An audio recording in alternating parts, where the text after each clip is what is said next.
Hey, Psych2Goers, and welcome back to your favorite spot for all things psychology. Thank you so much for your love and support, enabling us to make yet another exploration into everyday psychology. So let's begin. Do you ever wonder if your problems can be concluded to the idea that you're just too smart for your own good? Even high IQ comes with its own set of highs and lows. Sigh. We usually think of the highly intelligent as people who are destined for success and given more opportunities than others. But what if there are some problems that are more likely to arise just because you are intelligent? According to psychologists and extensive research, there are some problems smart people are more likely to have. Before we begin, please do not use this to self-diagnose, as this is not a scale for rating intelligence. With that said, here are 6 problems only smart people have. Number 1, they often suffer from psychological disorders. Yes, you heard that right. Research suggests that your intelligence can also mean an increased risk of you developing certain affective disorders. Psychologist and researcher Ruth Harpinski conducted a study in which all of her participants were members of American Mensa, a high IQ society, which requires all its members to have an IQ in the top 2%.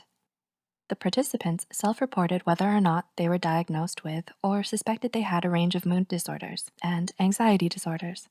Disorders reported included attention deficit hyperactivity disorder, ADHD, and psychological diseases that include environmental and food allergies, asthma, and autoimmune disease.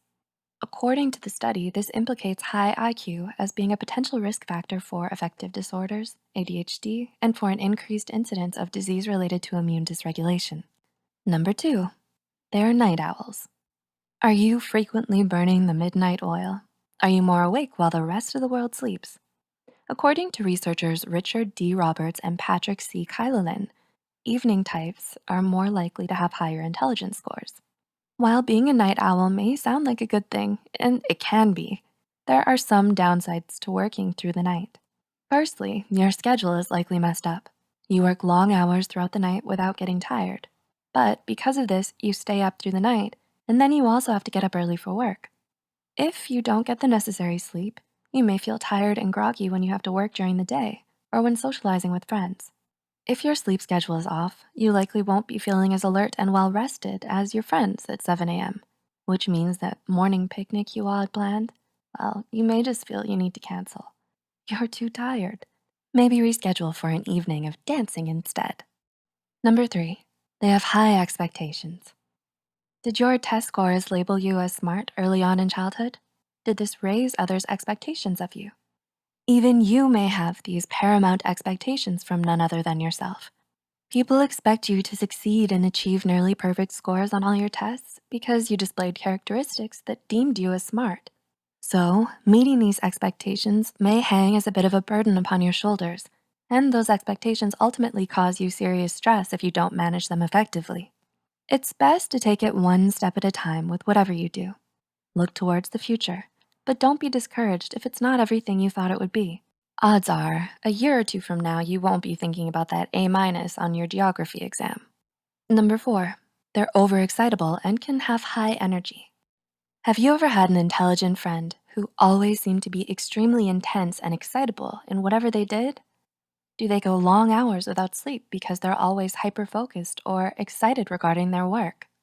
In the 1960s, Polish psychiatrist and psychologist Kazimierz Dabrowski introduced the concept that being highly gifted or intelligent is associated with psychological and physiological overexcitabilities, otherwise known as OEs. It's most often a sudden high energy towards a certain situation or topic. It displays itself in varying ways, such as a competitiveness, compulsive organizing, compulsive talking, impulsive behavior, and others. It's unfortunate that these OEs are treated as a problem by teachers or parents. Intelligent students and children are often mislabeled or punished due to unawareness about OEs. As research from the University Kabang-San, Malaysia suggests, gifted students who are frequently labeled as problematic because of their intense behavior should be given assistance in understanding and coping with their overexcitabilities. Number 5, they overanalyze things. Have you ever admired someone for their intelligence, but noticed they always tend to overanalyze things? Well, this urge to analyze likely has a strong link to their intelligence. This tendency to overanalyze may be connected to the hyperbrain hyperbody theory proposed by Ruth Harpinski and her colleagues. The theory connects being overly analytical to Dabrowski's psychological and physiological overexcitabilities, or OEs. These psychological OEs cause you stress, and physiological OEs appear as a response to that stress. So as a result, overanalyzing often occurs. Let's say you receive a negative remark from someone you care about. Someone who is smart and also exhibits overexcitabilities may overanalyze the comment, causing physiological OEs in the form of the body's stress response, which means more stress and anxiety. They could be creatively imagining all the scenarios and implied meanings from this one comment, while another person may shrug their shoulders and move on. Number 6, they can become super stressed. Well, no surprise here. It was a long time coming, right?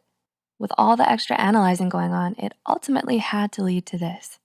It has often been suggested that smart people are some of the biggest worriers. No, not warriors, but hey, with all the stress they've been through, they might as well be called warriors too. Harpinski's studies only add to this idea that those who have a high IQ and likely display overexcitabilities are often suffering from stress. With psychological OEs, people will often ruminate and feel stress about certain situations. Since physiological OEs appear from the body's response to this stress, when these two interact, it can cause both physiological and psychological dysfunctions. Stress, stress, stress. The truth of it all is, the more you think and ponder on an idea, the more you may think of negative scenarios or problems, and therefore stress about them. We hope we were able to give you insight in some of the ways you can identify the sneakiness of smartness. Do any of these resonate with you?